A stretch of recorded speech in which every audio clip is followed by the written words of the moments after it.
and welcome back. Thanks for joining. My name is Berit and today's video is about the mid-year freakout tag. I decided to do this video pretty spontaneously, so let's hope it won't be too chaotic. We have 13 questions for this tag, and the meaning of it is to kind of look back on your first 6 months of the reading year and kind of look at what did you like, what did you not like, what do you expect for the second half of the year, etc. My own impression is honestly that I haven't read an awful lot yet this year, but who knows, maybe this tag will be fun anyways, or well, I hope that it will be fun anyways. So let's get started. The first question is, what is the best book that you've read so far this year? And for me, that is definitely Pachinko. I did make an individual video about this, but what I can say is that this book kind of blew me away. I was a bit apprehensive, a bit cautious at first because I knew that so many people love this book, so I was kind of like trying to not set my expectations too high, but I love this book. It is a historical novel about a Korean family that moves to Japan in the beginning of the 20th century, and then it's kind of about the history of the family and the members of the family, and it is gorgeous, and if you haven't read it, read it. The second question is the best sequel you've read so far this year, and I don't have an answer for that because I haven't read a sequel yet this year, I think. I don't read a lot of book series, so hopping over this one. The third question is a new release that you haven't read yet but really want to. Now, I'm really bad with like having an orientation about new releases. I very rarely read a new release. So I'm gonna answer with just a book that I have been wanting to read but that I haven't read yet, and that is Tokyo Ueno Station by Yu Miri. I think the book is from 2014 actually. I think it's a Japanese novel, although the author is originally from Korea. Anyway, I am not even able to give you a good summary of the plot, but I do remember that I thought it was very intriguing.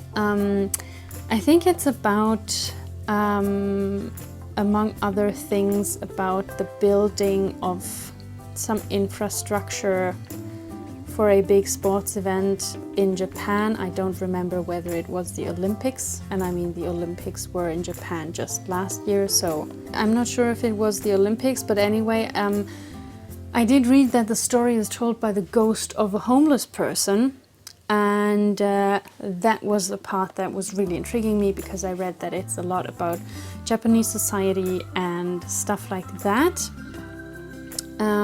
So yeah, that is a book that I would really like to read. Question number 4 is my most anticipated release for the second half of the year.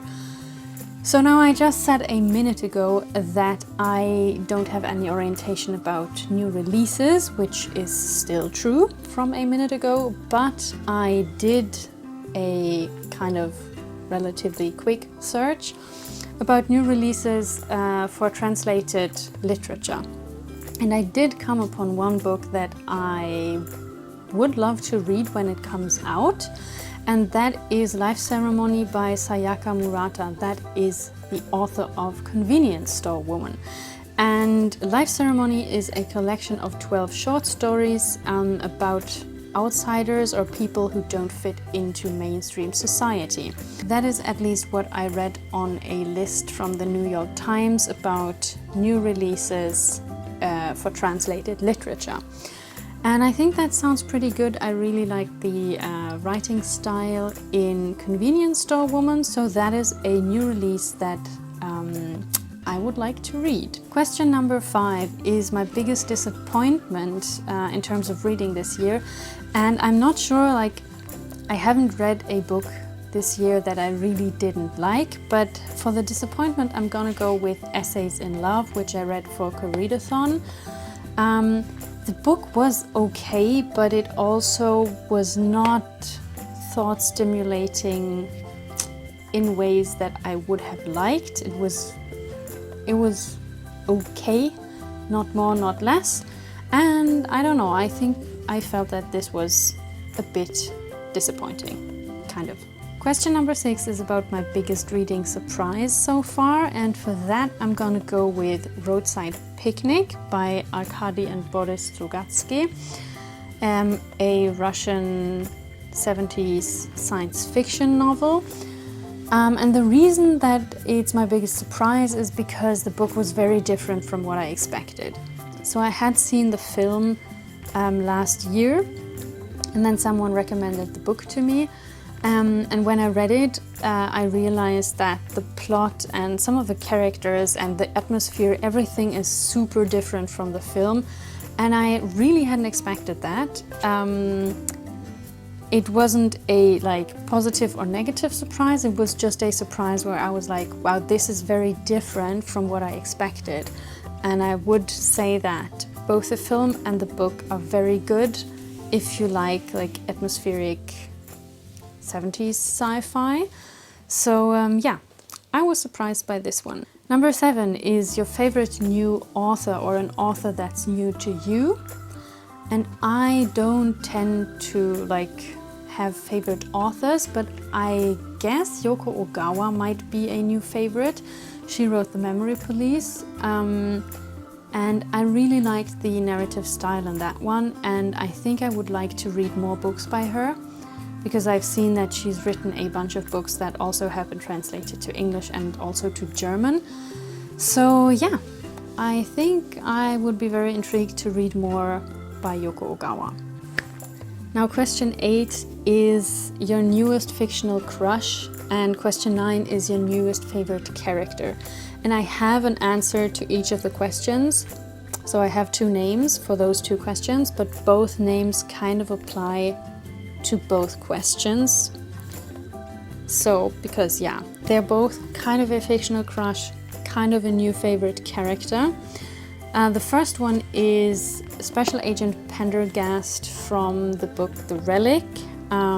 He is an FBI agent in this kind of thriller mystery museum novel, and also in several other novels by the same authors. And I really became a fan of him when I read this book. And I also kind of had a bit of a crush on him in the book. But yeah, so he's kind of a new favorite, kind of a new fictional crush, I guess. And the other answer for that is kind of halfway cheated, but anyway, we're gonna go with that. And that is Gojo Satoru from Jujutsu Kaisen. And the reason why this is kind of cheated is because most of this answer is kind of based on the anime and the movie that came out this spring, and not so much on the manga, because I'm just switching to the manga now because I've watched through the anime and I will continue reading the manga now. But yeah, I thought he was pretty cool. I kind of had a crush on him, I guess already when I saw the film, because that was the first thing that I saw of Jujutsu Kaisen.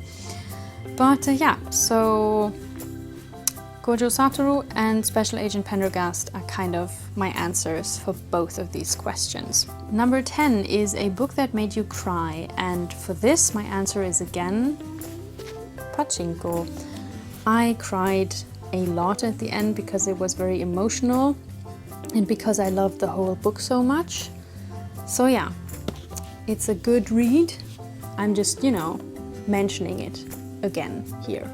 Question 11 is a book that made you happy, and my answer for that is The Lady's Tutor, which also scared me a lot, but it also made me happy, and that is because I have a strong nostalgic feeling towards this book, because I read it for the first time in high school and I reread it now, and it made me think of all the inside jokes that I have with my friends about this book and that we've been having for like 15 years now.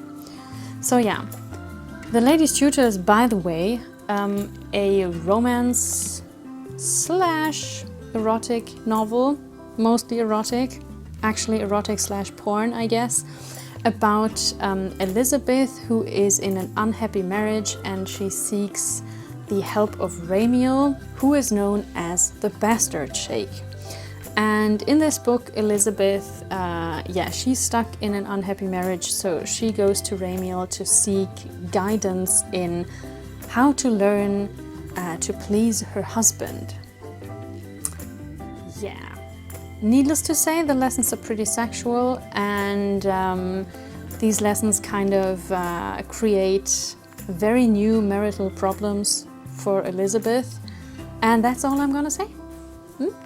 Question number 12 is the most beautiful book you've bought. And I think the most beautiful book that I've bought so far is this one, Recoil by J.T. Nicholas. This is a kind of science fiction slow burn thriller, it says here on the back. I'm looking forward to reading it. I picked it up from like the shelf because of its cover, because I thought it was very pretty. So yeah, most beautiful book I've bought so far this year. And then finally, question number 13 is a book that you need to read by the end of the year. And I don't really have an answer for that, because all of the books that I read in my free time, I don't really have any pressure for when I'm gonna be reading them. I'm just reading whatever I feel like reading, and I very rarely have like a date where I think, well, I'm gonna have to read the book by then. So maybe I'm just misunderstanding the question, but anyway, I don't think that I have a book that I need to read by the end of the year, so I'm gonna give you an answer for a book that I really want to read, but I'm waiting until I'm in the right mood for this book, because I feel like I have to read it like at the right time, when I'm in the mood for some fantasy and some wuxia, and that is A Hero Born by Jin Young. This is a fantasy novel, a Chinese fantasy novel from the 50s, I think, originally, and it's the first volume of a, I think, 4-part series. And I've bought this book last year, and I've been really wanting to read it, but I'm kind of waiting to get into the right mood for this kind of novel. Maybe I'm gonna be in the right mood soon, I don't know. You never know when the right reading mood hits you, but that will be my answer for the last question. So yeah, those were the 13 questions for the mid-year Freakout tag. I thought it was fun to kind of look back on the first 6 months in terms of reading, and I'm very excited to see what the next 6 months will bring. I hope that you enjoyed this video. Let me know what was the best book that you've read so far this year. And yeah, maybe I'll see you in the next one. Bye.